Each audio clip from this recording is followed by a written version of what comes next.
Hey, how's it going out there, everybody? Hope everybody's having a great day. Let's talk some trucker news. It's time for hashtag trucker news. Let's get at it. I got some great stories lined up for you today. The first one, not so great. Sorry. The average price of diesel in the U.S. just hit a new record. Come on with that. Nobody wants to hear that, but I got to bring it to you. No one seems to know where the People's Convoy's $1.8 million went. Anyone surprised about that? The People's Convoy took some money and ran. Not good. I got a story from Kentucky here. Man killed while attacking moving semi with a chair. Weird story, but we'll delve into it a little bit.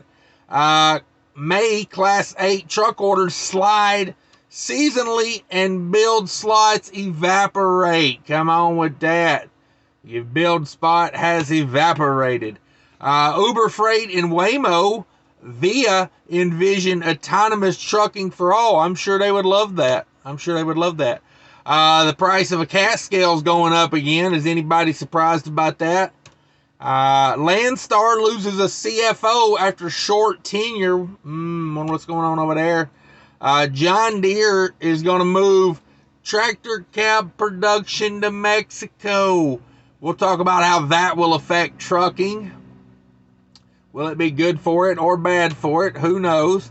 And the opinion piece of the day, a Mexican trucker could face life in prison after $18 million worth of liquid meth was found in the fuel tanks. Come on, you ain't going to believe this mess. Hang in there with me. We'll get to that one at the end of the show. But first, let's talk about these diesel prices. The gain of more than 16 cents is just the fourth biggest this year, but enough to set a new mark. The DOE EIA price effective 6/6/22 average for the U.S. up 16.4 cents to $5.70 a gallon average. $5.70 a gallon average. Yes, it is. With a gain posted Monday, 16 cents, the new price of $5.70 a gallon easily surpasses the previous record of $5.62 a gallon set on May 9th. It's the first increase after 3 weeks of relatively small declines that took the benchmark price used for fuel surcharge down just 7.5 cents a gallon. So the 16.4 was well enough to bring back all those slight price decreases. That's where we live in these days. Next story. No one seems to know where the People's Convoy's $1.8 million went. I have to be honest with you. I'm not surprised about that. When you get large sums of money, people get sticky fingers. It's just a thing. Power struggle, money grab, circus, those are among the terms former People's Convoy participants or supporters used to describe the nearly 3-month, 26-state cross-country trek by truckers and others to protest the government mandates regarding COVID-19 and to speak out on other political issues. Wow, I did not realize that went on for 3 months. More than $1.8 million was collected through the Convoy's fundraising platform, the American Foundation for Civil Liberties and Freedoms.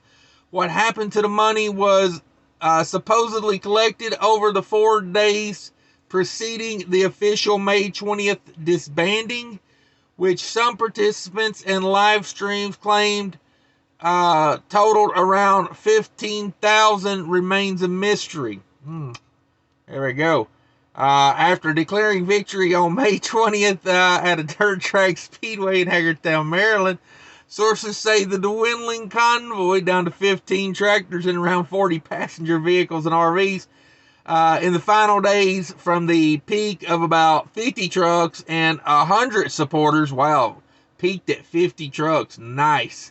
The convoy imploded very publicly on social media. One remaining organizer declared the mission of freedom was over. Yes, it is over. You better believe it.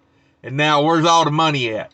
Somebody living fat, though. They got $1.8 million. They walk away if you got a chance to walk away with 1.8 million, you've done yourself a service there, I guess. As long as you got legal claim to that money, you've made off with it. Here's a weird story. A man was killed while attacking a moving semi with a chair. I'm just going to go ahead and let you know it was a Peterbilt. And as we all know, you do not attack a Peterbilt. It just does not end well for you.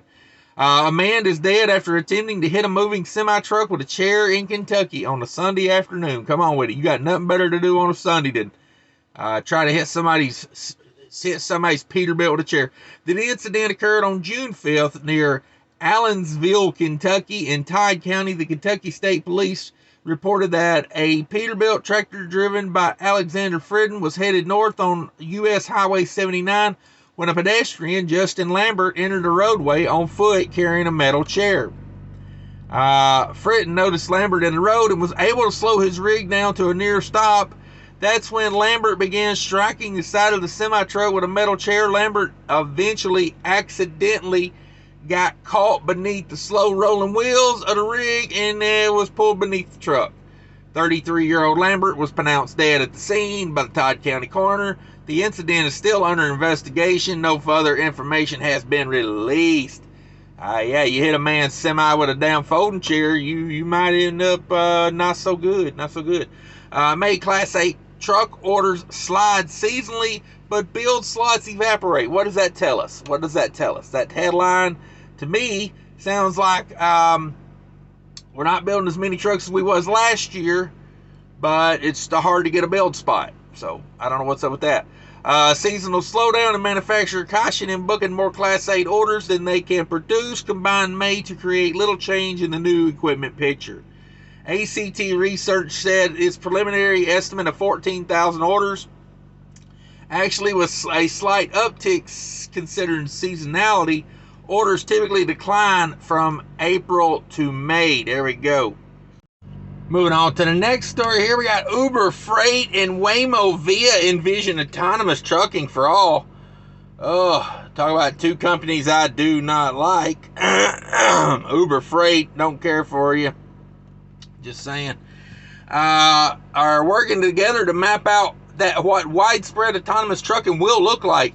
The digital freight broker and the autonomous truck software developer described the partnership as a deep collaboration aimed at what Uber Freight head Lauren Ron called the democratization of autonomy. Most autonomous trucks today involve software developed testing their products with large fleets on the interstate in the Southwest, known for long flat stretches of roads and favorable weather conditions. Human drive the trucks to drop and hook locations and pick them up and on the other end of the mid-mile route. Yeah, that's kind of what they're doing now, but boy, they don't want it like that. They want it to be fully autonomous. So when you take those Uber Freight loads, just know that they're tracking you and they're going to use that information to take your job one day. So just keep that in mind. I don't think Uber makes no bones about it. That's what they're doing. The only reason they have a freight brokerage is to map what trucks are doing.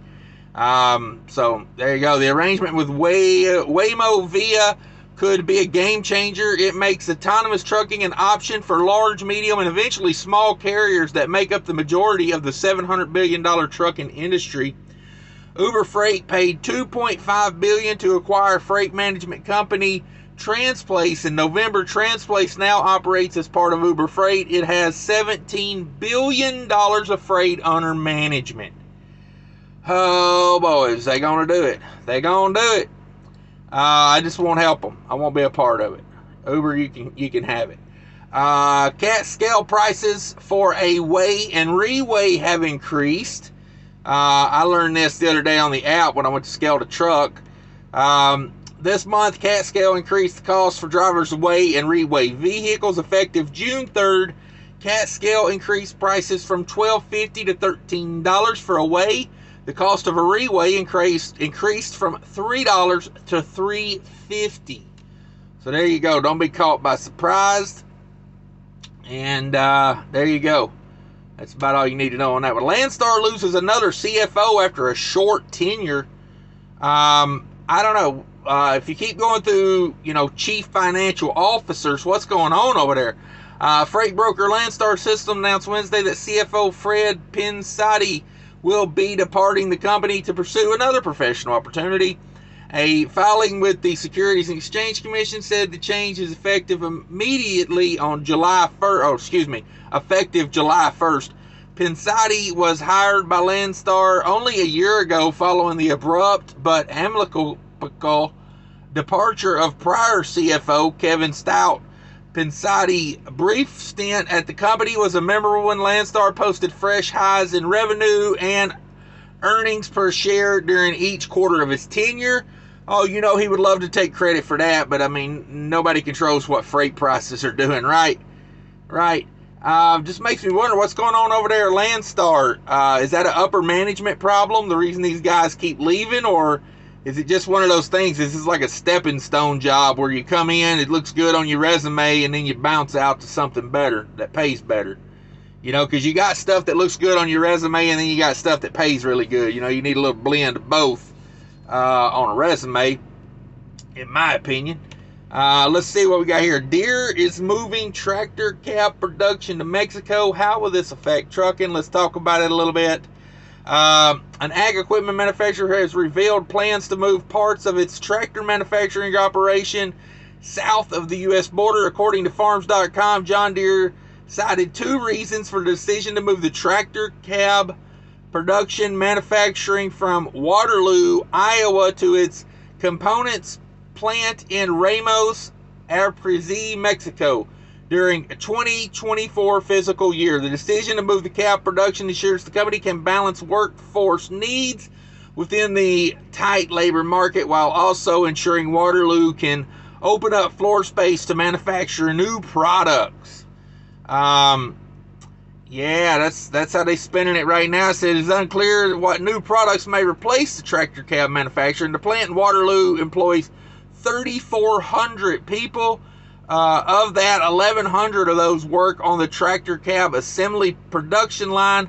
Facility produces 6R, 7R, 8R, and 8RTs, and some more tractors. The company conceded the move could affect up to 250 jobs. So that's what's happened locally there. But what I think is going to affect us, I don't know how they move tractor cabs right now, but I would imagine if it's coming from a plant in Mexico to a plant in Iowa, they're probably using more rail on that than anything, would be my opinion. I don't know for sure. I tried to read more articles about this, but I think it will probably affect the local trucking situation there in Waterloo. I know there's a couple carriers out there. I think Standard is one of them, the LTL company Standard.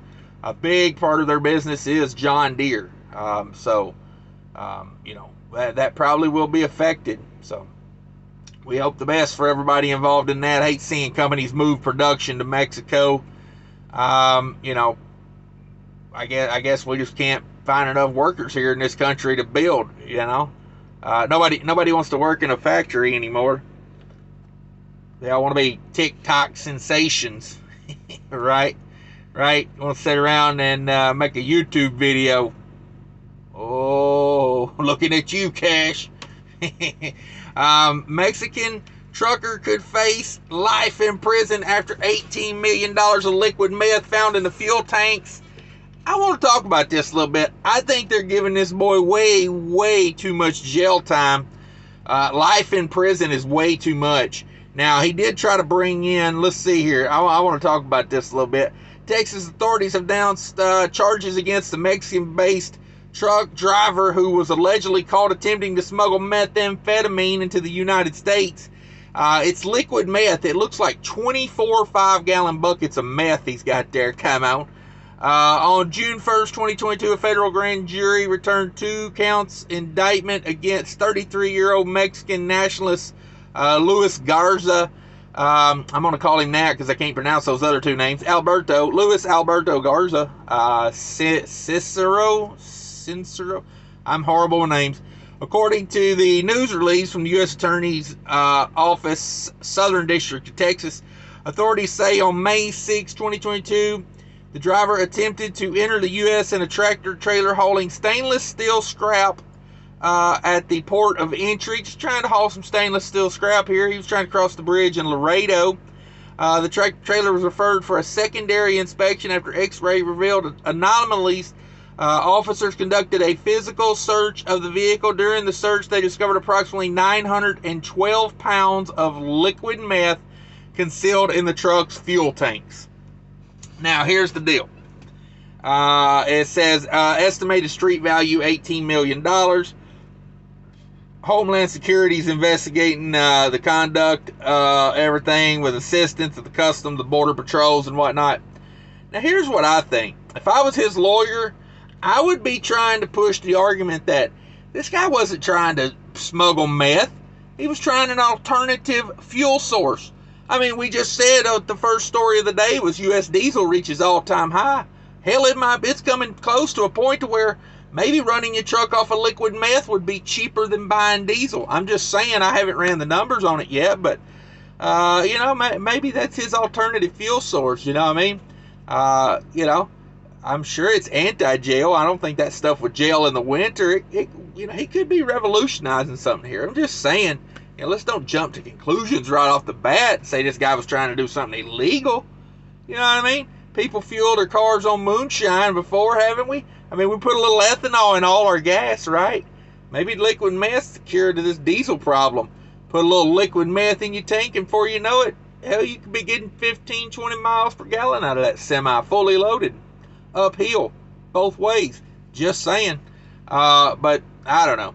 That's my take on it. If I was his lawyer, that would be my argument. Hey, we weren't doing anything illegal. We were just, trying some alternative fuel sources. Come on with it. But that's the stories of the days, everybody. Thanks for hanging with me. Smash that like button. Check out another video of mine if you want to keep watching cash. I got about 900 of them out there now, so watch all of them you want. Check out that description down below for TVC Pro Driver, Mudflap, my merch tent, my other channel. It's all down there. Thanks for watching, everybody. Take care of each other, and remember, people are more important than trucking.